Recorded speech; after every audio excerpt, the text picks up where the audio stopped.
जब सैदपुर के इस मानगो डिमना में मेडिकल कॉलेज के उद्घाटन कार्यक्रम में हमारे साथ उपस्थित मंच पर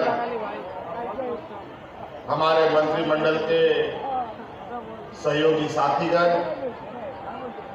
यहाँ पूर्वी सिंहभूम के माननीय विधायकगण और विशेषकर यहाँ आए हुए आप सभी माताएं, बहनें, नौजवान साथी और अबोरें जहाँ के स्वच्छ मेरकान गो बाबा गोया मिश्रा मंजड़ा गुड़ी मैके को सलाम खोन पहल अली सन खोन जोहार।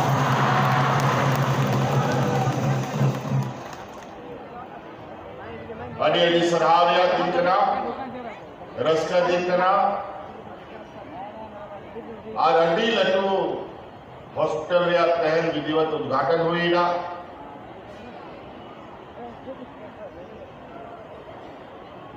पहले उन्होंने एमजीएम में अस्पताल में ना किया, लेकिन उन्हें अड़ी मारे तमोना रपोदो कना नुआ मिलते सरकार से नुआ कथा बताएगा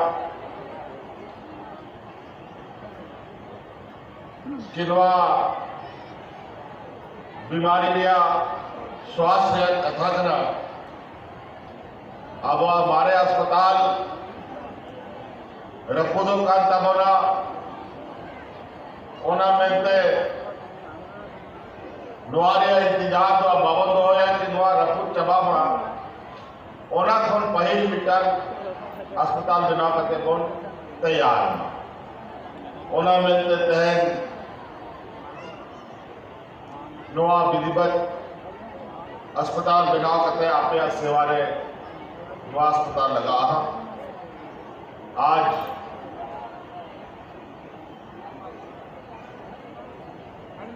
कोल्हार पूर्वी सिंहभूम क्षेत्र के लिए आज एक ऐतिहासिक दिन है। आज इस क्षेत्र को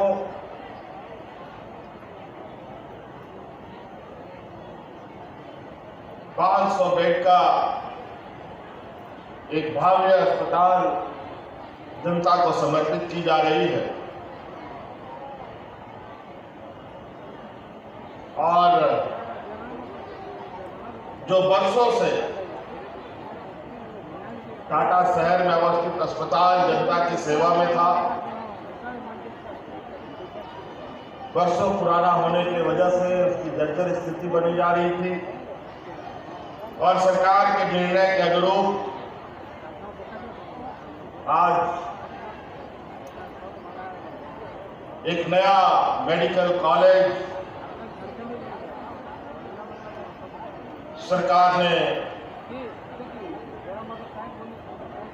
कोल्हार की जनता और झारखंड प्रदेश की जनता को समर्पित किया है।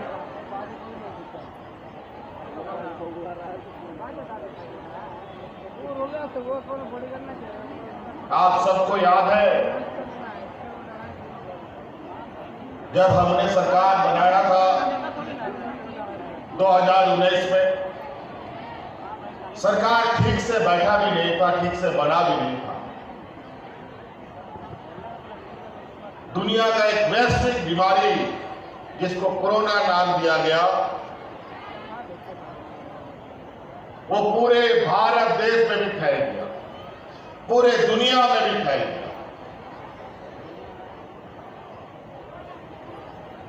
इससे झारखंड भी अछूता नहीं रहा और अचानक केंद्र सरकार के आदेश लॉकडाउन का हुआ और वो ऐसा आदेश था मानो पूरा झारखंड, पूरा दुनिया, पूरा भारत देश जहां का तहां खड़ा रह गया। हाट बाजार, गाड़ी मोटर साइकिल तक चलाना मना, काम धाम फैक्ट्री सब पर। आपका टाटा कंपनी में भी मात्र 5-10% लोगों के सहयोग से ही चल पा रहा था, सारा को छुट्टी दे दिया, छोटा छोटा उद्योग बंद हो गया और आदेश था कि घर से बाहर कोई नहीं निकलेगा।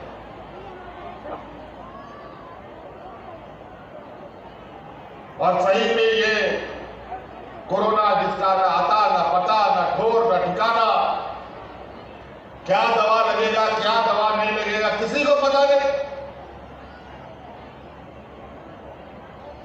वो महामारी पूरे दुनिया में फैल गई। और ये सब महामारी जो होता है गरीब पिछड़ा मजदूर राज्य के लिए एक अभिशाप होता है।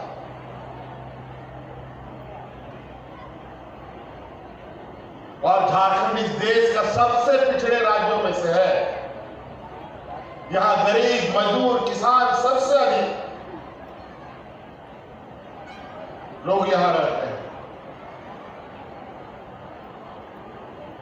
ऐसे स्थिति में जहां अस्पताल का ठिकाना नहीं ठीक से, जहां डॉक्टर का ठिकाना नहीं, जहां दवा का ठिकाना नहीं, ऐसे में ये कोरोना इस राज्य के लिए बहुत बड़ा चुनौती बना। 2 साल से अधिक कोरोना के बादल में हम लोग घिरे रहे और उस कोरोना की जंग इस कदर थी कि क्या होगा, ये कोरोना कभी खत्म होगा कि नहीं खत्म होगा पता ही नहीं चलता। रोज नया नया प्रयोग होता था और उस समय याद कीजिए जब लॉकडाउन हुआ था, अलग अलग राज्यों में अलग अलग प्रदेशों में हमारा गांव देहात का नौजवान काम रोजगार करने के लिए चला गया था। लॉकडाउन की वजह से अपना घर वापस नहीं आ सकता था। उस समय आपका यही बेटा यही भाई आपके परिवारजनों को उठा उठा करके आपके घर में पहुंचाने का काम करता था।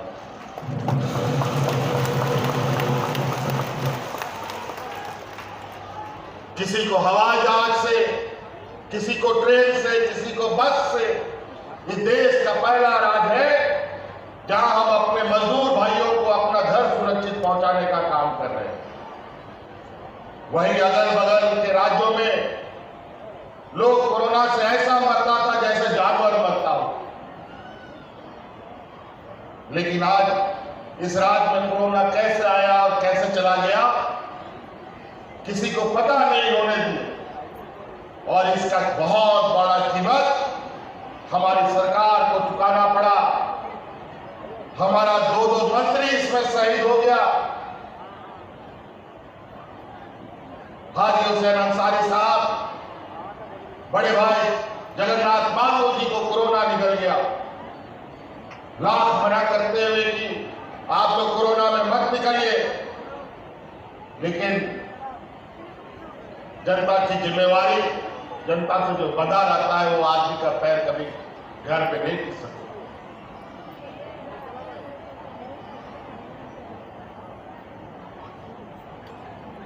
तब जाकर के ये राज बचा। और तो और आपको याद होना चाहिए और गर्व होना चाहिए, अगर पूरे देश को कोरोना से अगर बचाने का काम किया है तो झारखंड प्रदेश ने काम किया है। पूरा देश को ऑक्सीजन का सप्लाई जब से पूर्व बोकारो और अलग अलग उद्योगों से भेजा गया था, पूरे देश को, देश में ऑक्सीजन खत्म, बड़े बड़े अस्पताल दिल्ली, मुंबई, कलकत्ता जैसे शहरों में, चेन्नई जैसे शहरों में लोगों को सांस लेने के लिए ऑक्सीजन खत्म हुआ और पूरे देश के लोगों को ऑक्सीजन का सप्लाई झारखंड प्रदेश से दिया गया। लेकिन आज इस राज्य का क्या हाल है? हम खनिज संपदा से पूरे देश के लोगों का पेट भरते हैं, पूरे देश को जगमगाते हैं। आज ऑक्सीजन दे करके पूरे देश के लोगों की जान बचाते हैं। लेकिन आज हमारे लोग तन ढकने के लिए कपड़े में, 2 वक्त का अनाज में, रोजगार की तलाश में देश विदेश अलग अलग राज्यों का पलायन किया। चिंता का विषय है।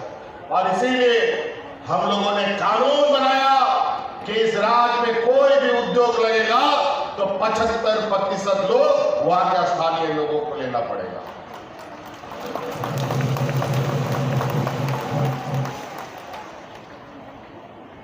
बहुत सारी बातें हमारे विरोधी लोग आए दिन 2 साल तो कोरोना खा गया और 2 साल हमारे साथ चोर पुलिस का खेल खेलते खेलते इन लोगों ने हर काम पे इन लोगों ने अड़ंगा लगाया, यहां तक हमको जेल में भी ठूस दिया।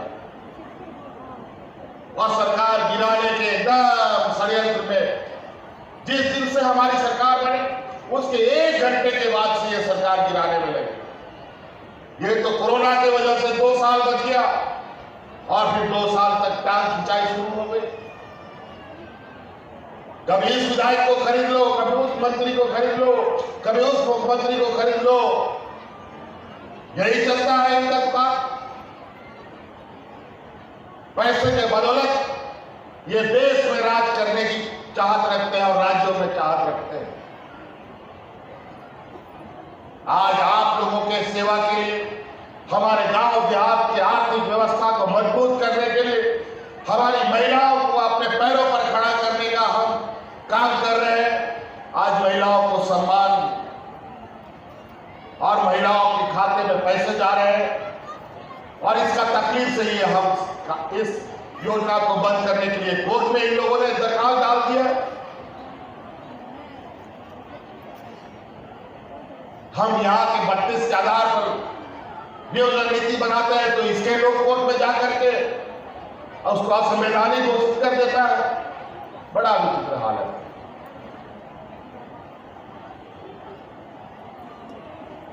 आज हम हर महिलाओं के खाते में 1000 रुपया दे रहे हैं। 2 इंस्टॉलमेंट जा चुका, अभी दशहरा आने वाला है, कल परसों फिर तीसरा इंस्टॉलमेंट में चला जाएगा ताकि आपका त्योहार बढ़िया से हो जाए। और अभी ये लोग फर्जी फॉर्म भराने में लगा हुआ है कि हम लोग का सरकार बनेगा तो हम लोग 2100 रुपए देंगे। अरे तुम बगल का अपना राज्य देख लो, उड़ीसा में तुम कितना देते हो जो तुम यहाँ 2100 रुपया देगा।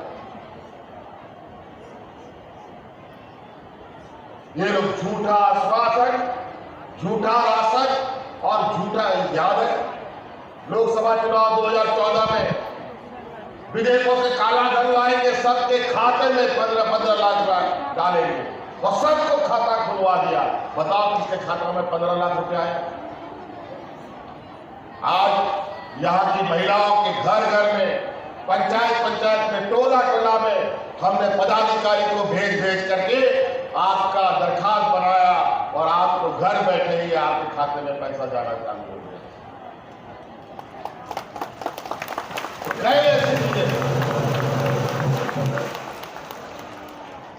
आज गांव देहात, हमें पता है हमारा गांव कितना गरीब है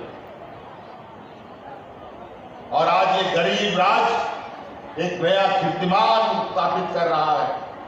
ये राज्य का पहला राज्य है जहां इस राज्य का सभी बुजुर्ग को हम पेंशन देते हैं। सभी बुजुर्ग को जो 50 साल का हुआ सबको पेंशन देते, कोई वेटिंग लिस्ट नहीं। पहले लोग का वेटिंग लिस्ट, एक मरेगा तब दूसरा का चढ़ेगा, अब वो व्यवस्था खत्म।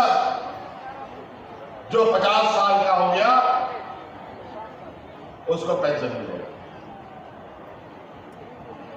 सभी विधवा महिला 50 साल 40 साल होता था तब पेंशन मिलना शुरू होता था। और विधवा होने का कोई समय सीमा होता है क्या? कोई विधवा नहीं हो सकता, कोई शादी के 15 दिन के बाद भी हो सकता है।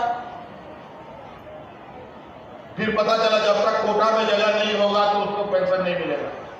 हमने कानून बनाया, जिस दिन विधवा होगी उसी दिन से उसका पेंशन चालू हो जाएगा।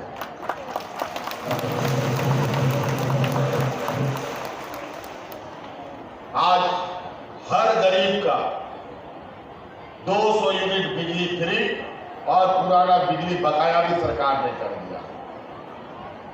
आज कोई भी चीज हमारे गांव देहात के गरीब गुरुआ के ऊपर बोझ नहीं है। उसको अपना खेती बाड़ी करना है और उसको अपने पैर में खड़ा होना है।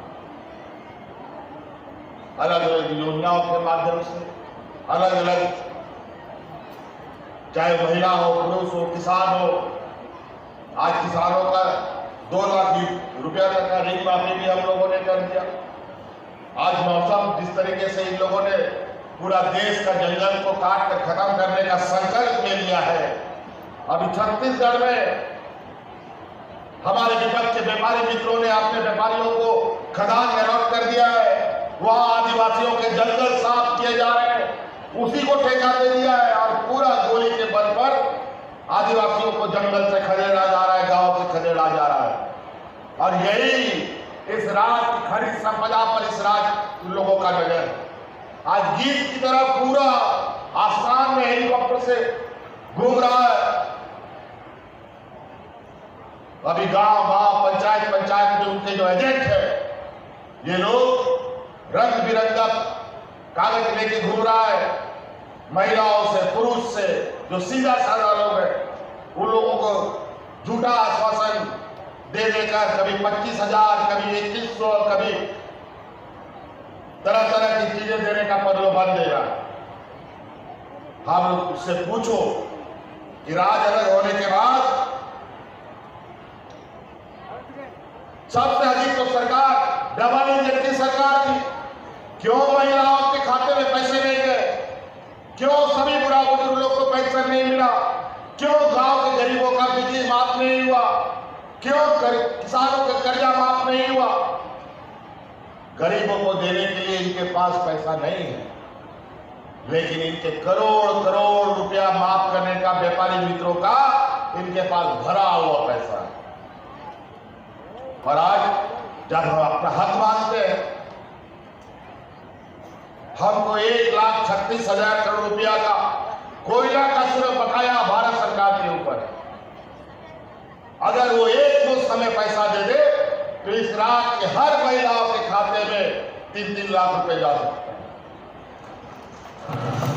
लेकिन दे तो सही। और आज 2100 रुपया, 2200 रुपया, 2500 रुपया दे रहे का घोषणा और आश्वासन दे रहे हैं। किसका पैसा है? ये हम गरीबों का पैसा का, टैक्स का, इन लोगों का। हमारा ही जूता, हमारा ही सर। अजीब हालत। तो पहचानिएगा इन षड्यंत्रकारी लोग। हम ही लोगों के घर द्वार से लोगों को, ये घर में घुस करके लोगों को दिग्भ्रमित करता है। हम ही लोग का जात बिरादरी का भाई लोगों को, जो बेचारा कमजोर है, संघर्ष नहीं कर सकता, लड़ नहीं सकता, उसको अपने पाले में डाल करके हमारे बीच में भेज करके इन लोग को उल्टा सीधा सा पाठ पढ़ाएगा। हिंदू, मुस्लिम, सिख, ईसाई, अगड़ा, पिछड़ा, सब चीज।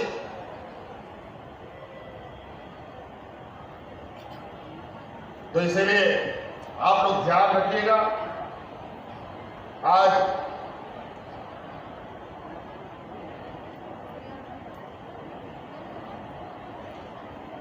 आज ये हॉस्पिटल बन के तैयार हुआ है।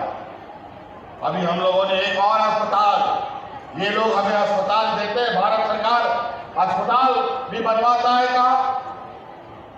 एकदम ऐसा गांव देहात में जहां कोई फैकल्टी जाने के लिए तैयार नहीं होता, अपने मर्जी से। अरे जहां अस्पताल चलेगा वहीं में अस्पताल बनाओ भाई। जब डॉक्टर जाने को तैयार नहीं होगा वहां बड़ा बड़ा, तो कैसे वो अस्पताल चलेगा?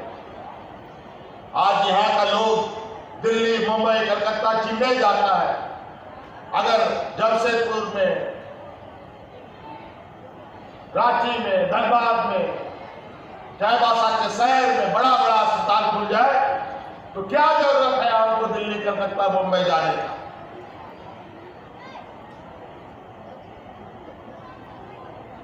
तो आज उसी के परिणाम स्वरूप जब हम लोगों ने रांची में भी एक नया मेडिकल कॉलेज बनाने का निर्णय लिया, उसका भी बहुत जल्दी अभी हम लोग आधारशिला रखेंगे। आपका लगभग यहाँ पर बहुत ज्यादा 500 बेड, लगभग 700-800 बेड का अस्पताल हो जाएगा।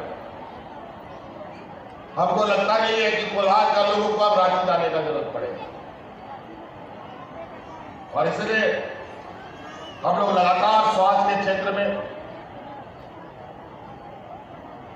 कैसे स्वास्थ्य व्यवस्था मजबूत हो, यहां पर अधिक से अधिक डॉक्टर कैसे बने, इसके लिए भी हम लोग प्रयास में लगे हैं। अभी आधारभूत संरचना, कई समस्याओं का समाधान भी है, इसलिए आधारभूत संरचना को लेकर हम लोग निरंतर कार्यों में गति दे रहे हैं। रांची राजधानी है और आपको सुनकर आश्चर्य होगा, रांची जैसे राजधानी जहां सबसे अधिक आज लोगों की जनसंख्या शहरों में है, वहां पर पहली बार राज अलग होने के बाद 2 साल के अंदर एक फ्लाईओवर बना करके कल हम लोगों ने जनता को समर्पित किया। मात्र 2 साल में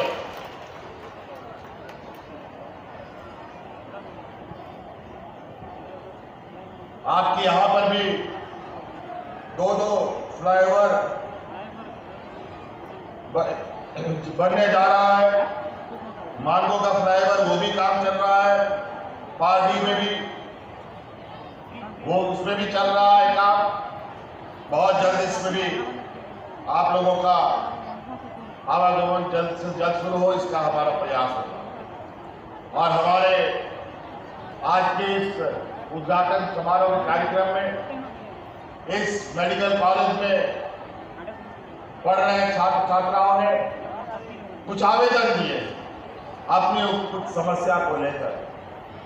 मैं आप सभी छात्रों से वो कहना चाहूंगा, ये बात हमारी कानों तक आज आई है और आप आश्वस्त रहें, 1 महीने के अंदर आपकी समस्या का समाधान होना प्रारंभ हो जाएगा।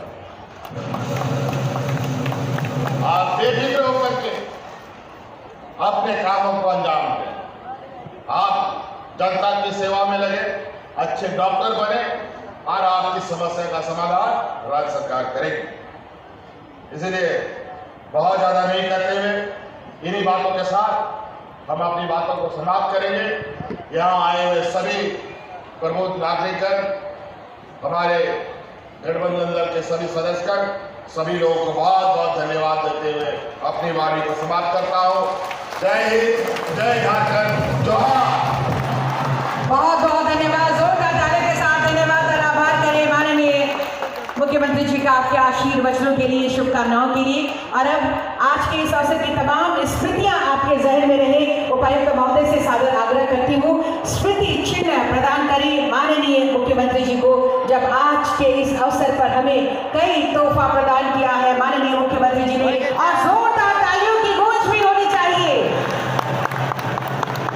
साथ ही साथ कस्तूरबा गांधी बालिका विद्यालय की बच्चियों ने भी पेंटिंग तैयार की है अपने माननीय मुख्यमंत्री जी को प्रदान करने के लिए, और ये पेंटिंग उनकी तरफ से तालियां आपकी ओर से। आप सब अपना अपना आभार धन्यवाद प्रदान करें, अपने अपने तकियों को ऊपर लेकर हिला करें और जोरदार तालियों के साथ धन्यवाद और आभार माननीय मुख्यमंत्री जी का। एमजीएम मेडिकल अस्पताल डिमना मानगो के नवनिर्मित भवन के उद्घाटन के लिए वहां पर ओपीडी के शुभारंभ, साथ ही